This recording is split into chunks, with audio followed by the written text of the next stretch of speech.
नमस्कार, छत्तीसगढ़ कौशल्या भूमि में आप सभी का स्वागत है। मैं हूं आपके साथ प्रज्ञा मिश्रा।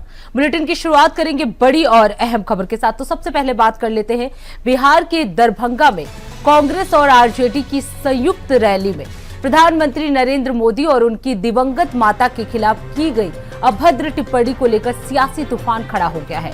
छत्तीसगढ़ के मुख्यमंत्री विष्णुदेव साय और विधानसभा अध्यक्ष डॉक्टर रमन सिंह ने इस बयान की तीव्र निंदा करते हुए कहा कि इससे 140 करोड़ भारतीयों की भावनाओं का अपमान है। सीएम साय ने कहा कि प्रधानमंत्री पर हमला केवल एक व्यक्ति पर नहीं बल्कि पूरे भारत की आत्मा और संस्कृति पर चोट है। उन्होंने कहा, एक सामान्य परिवार से निकलकर राष्ट्र सेवा करने वाले प्रधानमंत्री का अपमान हर एक भारतीय का अपमान है। तो आपको बता दें, डॉक्टर रमन सिंह ने भी राहुल गांधी पर निशाना साधा है। उन्होंने कहा कि यह अभद्रता राजनीति के पतन का प्रतीक है। उन्होंने कहा कि 140 करोड़ भारतीय इससे अपमान का जवाब जरूर देंगे। अब रुक कर लेते हैं अगली खबर की। छत्तीसगढ़ के मुख्यमंत्री विष्णुदेव साय ने सियोल में दक्षिण कोरिया के प्रमुख व्यापार संगठन KITA Korea international trade association के चेयरमैन जिन सिक यून और वाइस प्रेसिडेंट किम यून से मुलाकात की है। उन्होंने राज्य की नई औद्योगिक नीति 2024-30 समृद्ध प्राकृतिक संसाधनों और कुशल मानव संसाधन की जानकारी दी। मुख्यमंत्री ने कहा कि कोरिया के साथ संबंध सिर्फ व्यापारिक नहीं बल्कि सांस्कृतिक भी है। उन्होंने निवेश, तकनीकी सहयोग और स्किलिंग के क्षेत्रों में छत्तीसगढ़ और कोरिया के बीच संभावनाओं को रेखांकित किया। कीटा ने राज्य की निवेश अनुकूल नीतियों में गहरी रुचि दिखाई है और कोरियाई कंपनी की भागीदारी के साफ संकेत नजर आ रहे हैं। मुख्यमंत्री ने कहा कि इस सहयोग से खाद्य प्रसंस्करण, इलेक्ट्रॉनिक्स, स्टील, ऑटोमोबाइल और नवीकरण ऊर्जा क्षेत्रों में रोजगार के नए अवसर प्राप्त होंगे और स्थानीय उद्योगों को भी तकनीकी लाभ मिलेगा। ये साझेदारी छत्तीसगढ़ को वैश्विक औद्योगिक मानचित्र पर एक नई पहचान दिलाएगी।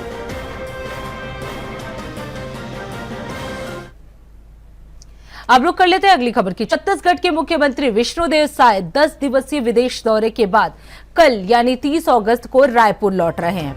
रायपुर शहर जिला बीजेपी ने उनका स्वागत के लिए विवेकानंद एयरपोर्ट पर भव्य आयोजन की तैयारी की है।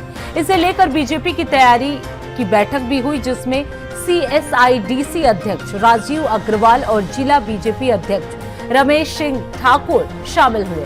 दोनों नेताओं ने बताया कि मुख्यमंत्री के स्वागत के लिए बड़ी संख्या में बीजेपी कार्यकर्ताओं और पदाधिकारियों को आमंत्रित किया गया है। एयरपोर्ट से मुख्यमंत्री निवास तक एक भव्य स्वागत रैली प्रस्तावित है। आपको बता दें, मुख्यमंत्री साय अपने दौरे में जापान के ओसाका में वर्ल्ड एक्सपो में शामिल हुए हैं और दक्षिण कोरिया के सियोल में कीटा के चेयरमैन जिन सिक यून और अन्य प्रतिनिधियों से उन्होंने मुलाकात की है। उन्होंने विदेशी निवेशकों को छत्तीसगढ़ में निवेश के लिए आमंत्रित किया है, जिससे राज्य में उद्योग और रोजगार के नए अवसर खुल सके।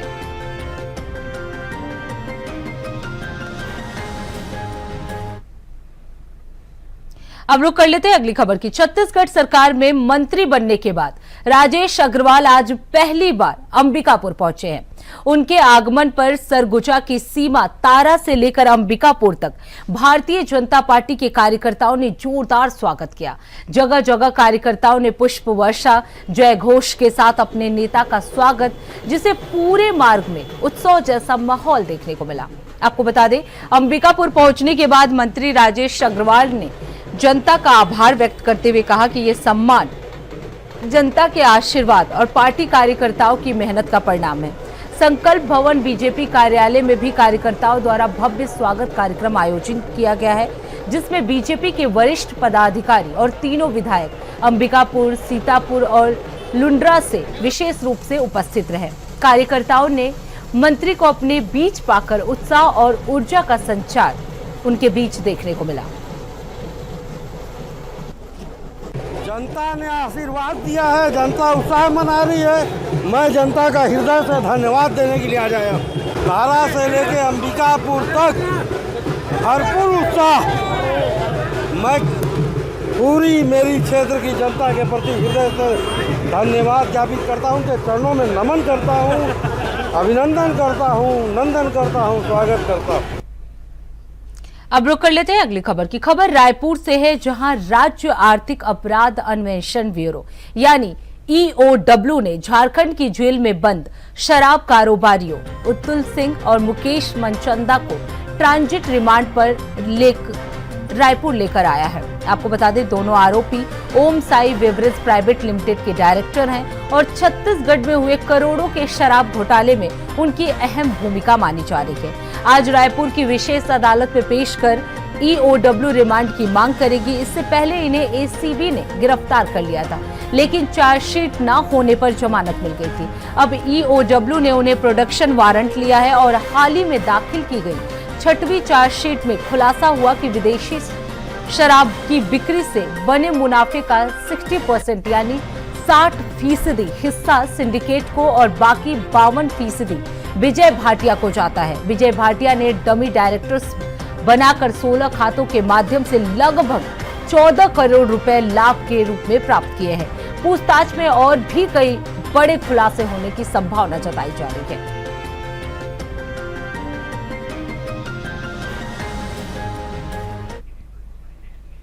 अब रुक कर लेते हैं अगली खबर की। छत्तीसगढ़ के बलौदाबाजार जिले से दिल दहलाने वाली वारदात सामने आई है, जहां ग्राम धुर्रा बांधा निवासी 32 वर्षीय संगीता निषाद की गुमशुदगी की रिपोर्ट पर पुलिस ने जांच शुरू की तो मामला हत्या का निकला।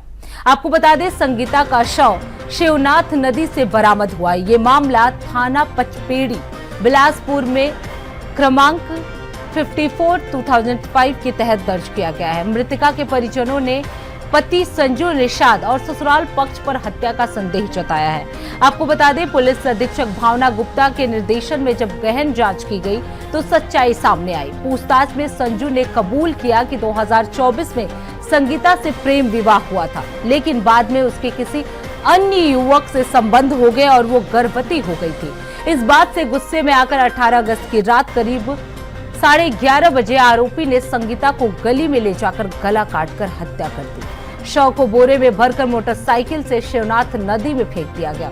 पुलिस ने मोटरसाइकिल जब्त कर आरोपी को गिरफ्तार कर न्यायालय में पेश कर दिया है। मामले की जांच जो है वो लगातार जारी है।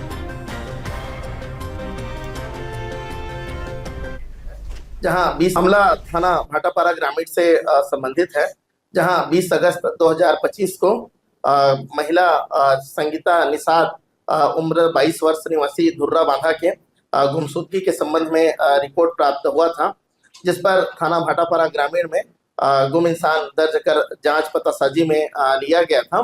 और इस मामले में दौरान जांच के मृतका के परिजन और उसके पति से पूछताछ किया गया। दौरान पूछताछ के संगीता निषाद के पति संजू निषाद के द्वारा बताया गया कि पारिवारिक विवाद और लड़ाई झगड़ा के कारण उसके द्वारा दिनांक 18 एवं 19 अगस्त की दरमियानी रात सुनियोजित तरीके से अपने पास रखे धारदार चाकू से संगीता निषाद का गला रेतकर हत्या किया गया था।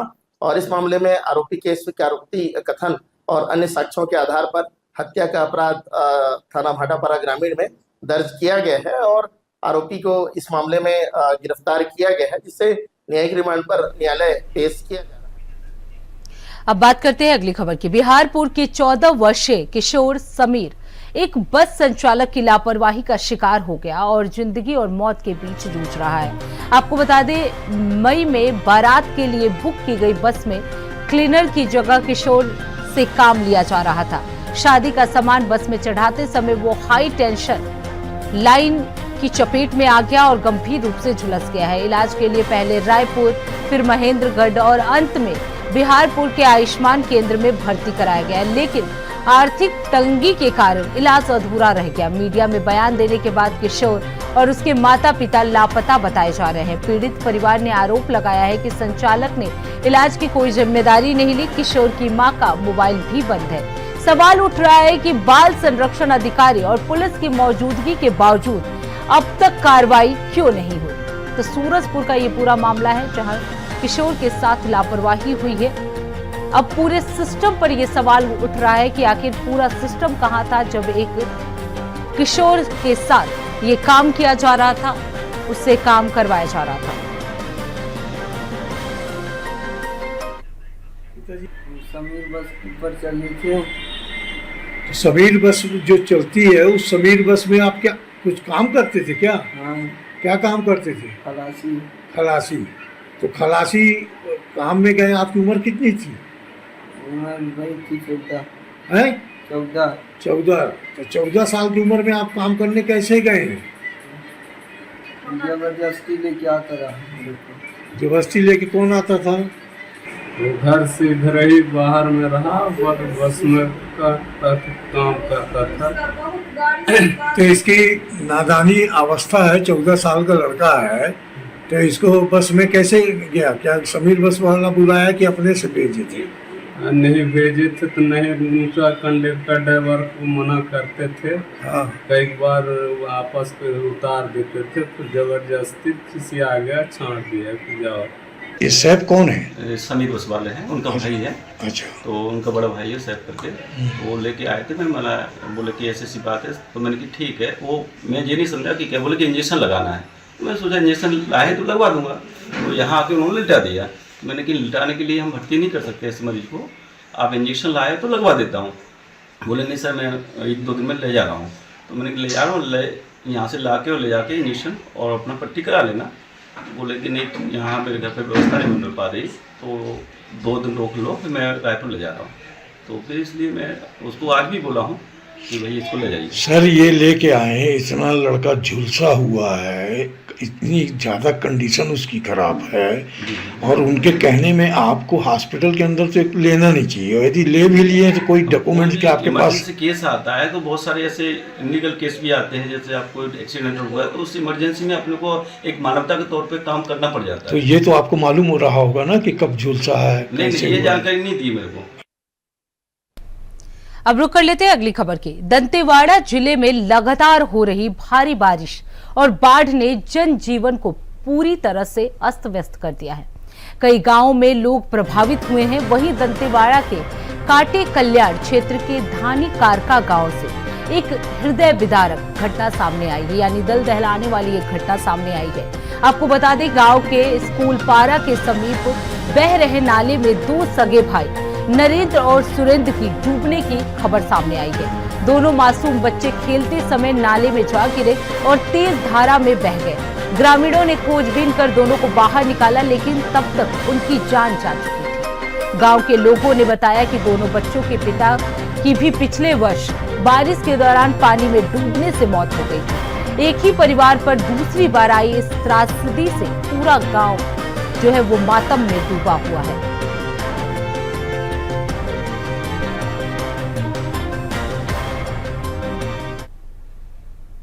अब रुक कर लेते हैं अगली खबर की। छत्तीसगढ़ के बेमेतरा जिले में एक प्रेरणादायक और अनूठी पहल इलाके की तस्वीर बदल रही है। दरअसल यहां निरंतर प्रयास, जागरूकता और संवाद के माध्यम से 12 से 13 गांवों को शराब मुक्त बनाने में सफलता हासिल की गई है, जो समाज सुधार की दिशा में एक बड़ी उपलब्धि मानी जा रही है। आपको बता दें, इस दौरान गांव-गांव जाकर सरपंचों, पंचों और ग्रामीणों के साथ बैठकें आयोजित की गई। इन बैठकों में उन्होंने नशे के दुष्परिणामों का उजागर करते हुए ग्रामीणों को समझाया कि शराब न केवल स्वास्थ्य के लिए हानिकारक है, बल्कि ये पारिवारिक कलह, आर्थिक नुकसान और सामाजिक बुराइयों का भी जड़ है। उन्होंने जोर देकर कहा कि स्वस्थ समाज और उज्जवल भविष्य के लिए नशे से दूरी बनाना अत्यंत आवश्यक है। इस पहल को ग्रामीणों ने भी भरपूर समर्थन दिया। जागरूकता और समझाने के प्रयास से गांव में आम सहमति से शराबबंदी लागू कर दी गई। ये निर्णय न केवल प्रशासनिक सहयोग से, बल्कि ग्रामीणों की जागरूकता और इच्छा शक्ति से संभव हो पाया है। स्थानीय लोगों का मानना है कि इस कदम से घरेलू हिंसा, पारिवारिक तनाव और अन्य सामाजिक समस्याओं में भी कमी आएगी। साथ ही गांव का विकास भी तेज गति से होगा, क्योंकि नशे से मुक्त समाज ही उन्नति की राह पर अग्रसर हो सकता है। इस सराहनीय कार्य के लिए प्रदेश सरकार के कैबिनेट मंत्री दयाल दास बघेल ने थाना प्रभारी को बधाई दी और कहा, ये प्रयास समाज में सकारात्मक परिवर्तन लाने वाली एक मिसाल है, जिसे अन्य स्थानों पर भी अपनाना जाना चाहिए। में पहले थाना है नांदघाट थाना, जिसमें सरपंचों का मीटिंग लेके, बैठक लेके करीबन 10-12 गांव में हमने शराब बंद करा दिया है। डिस्पोजल शराब कुछ भी नहीं मिल रहा है। नानघाट, तरपुंगी, बदनारा, मलदा और उधर और है 2-4 गांव, 2 बट्टी वगैरह और है। करीबन 10-12 गांव में हमने टोटल बंद करवा दिया है सरपंचों के सहयोग से। और किसी प्रकार दारू वगैरह कुछ नहीं बिक रहा है। ये जो अभियान है आपका नानघाट थाना अंतर्गत, कब तक ये कंप्लीट करने का प्रयास है? हम लगातार इसमें प्रयास कर रहे हैं कि नशाबंदी मुक्त हो, नशा मुक्त हो नानघाट क्षेत्र, और मंत्री जी के एरिया पूरा साफ हो, और इस एरिया में पूरा टोटल शराब बंद होना चाहिए। हमारा प्रयास है, और हम जहां तक हो सकेगा तो हम पूरे गांव में शराब बंद कर देंगे। शराब बंदी यानी होगा, मंत्री जी भी यही चाह रहे हैं कि शराब बंदी हो।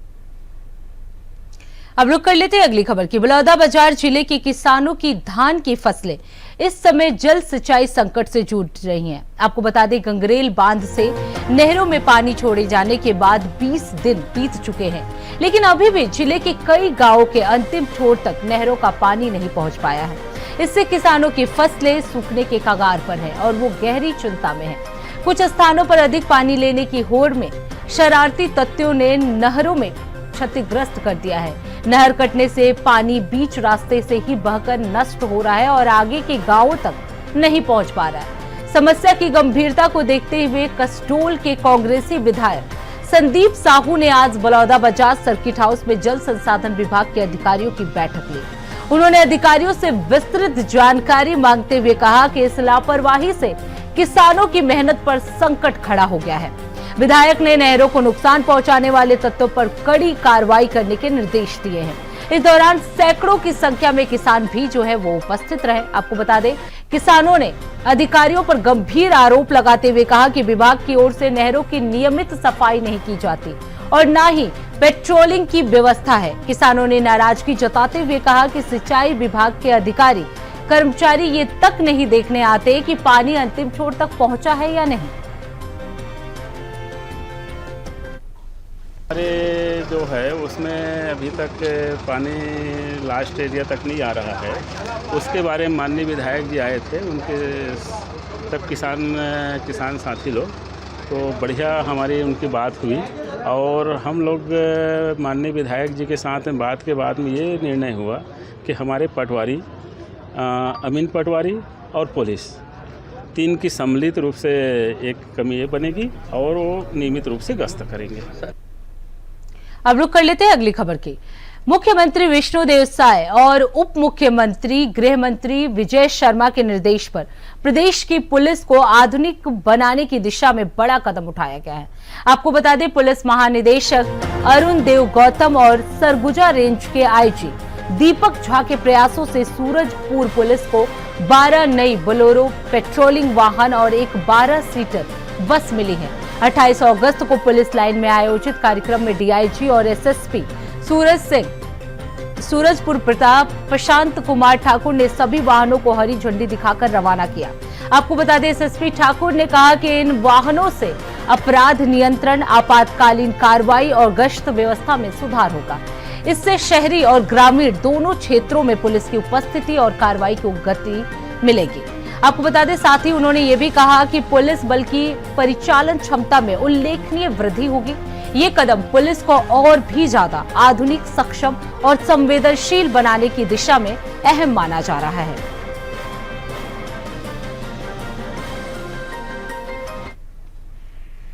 अब रुक कर लेते हैं अगली खबर की। मुख्यमंत्री विष्णुदेव साय ने दक्षिण कोरिया के सियोल शहर में आयोजित छत्तीसगढ़ इन्वेस्टर कनेक्ट कार्यक्रम में भाग लेते हुए कोरियाई निवेशकों को छत्तीसगढ़ में निवेश के लिए आमंत्रित किया है।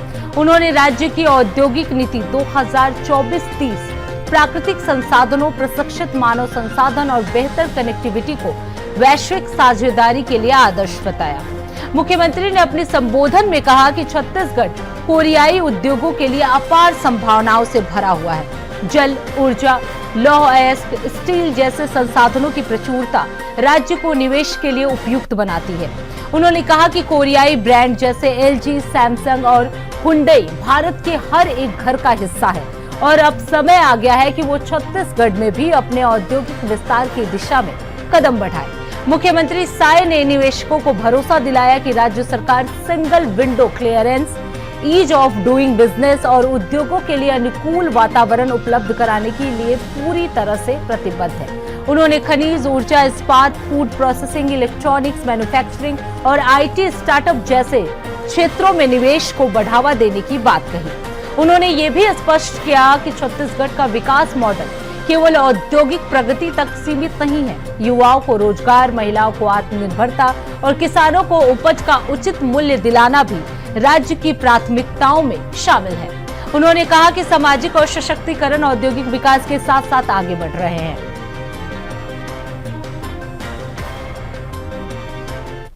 अब रुक कर लेते हैं अगली खबर की। खबर दुर्ग से है, जहां कल्याणी स्टील फैक्ट्री के विस्तारीकरण को लेकर जन सुनवाई की गई है। आपको बता दें, जिसमें अंजोरा, रसमड़ा समेत कई गांव के लोग जन सुनवाई स्थल पर पहुंचे और अपना समर्थन दिया। इस दौरान ग्रामीणों ने स्थानीय लोगों को कारखाने में आधुनिक मशीनों का इस्तेमाल कर प्रदूषण रोकने को, रोजगार देने, शिक्षा और स्वास्थ्य से संबंधित अपनी प्रमुख मांगे जिला प्रशासन और कंपनी प्रबंधन के सामने रखकर अपना समर्थन दिया। इस जन सुनवाई में स्थानीय युवाओं ने भी रोजगार के अवसर मिलने को लेकर भी काफी उत्साह देखने को मिला। तो फैक्ट्री विस्तारीकरण को लेकर यह जन सुनवाई हुआ था।